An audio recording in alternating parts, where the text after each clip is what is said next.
Nabalian ang isang senior citizen matapos matumba ng hablutin na isang lalaki ang kaniyang kwintas sa EDSA Balintawak sa Quezon City.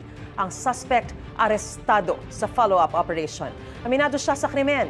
May unang balita si James Agustin. Natumba ang isang babaeng senior citizen sa bahaging ito ng EDSA Balintawak sa Quezon City. Buti na lang at hindi siya nahagip ng dumaang sasakyan.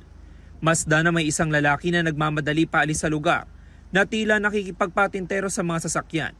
Ang naturang lalaki hinablot pala ang alahas ng babaeng senior citizen na galing noon sa LRT station. Upon exiting the elevator, hinablutan nito ng suspect natin ng kwintas sa Baytulak.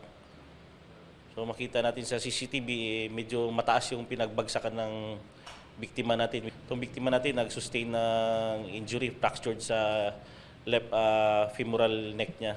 Sa follow-up operation ng pulisya sa barangay Talipapa, naaresto ang 27 anyos sa sospek.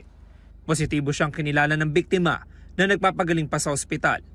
Nabawi rin ang gintong kwintas na naisanlanan ng sospek sa halagang 5,000 piso.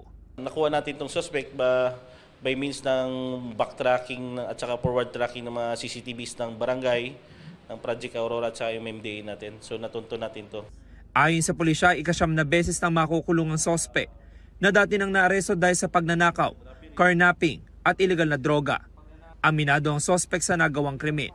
Hindi ko naman po sinasadya yun na ano lang po ako ng pangangailangan dahil sa anak, ng pera dahil sa anak ko.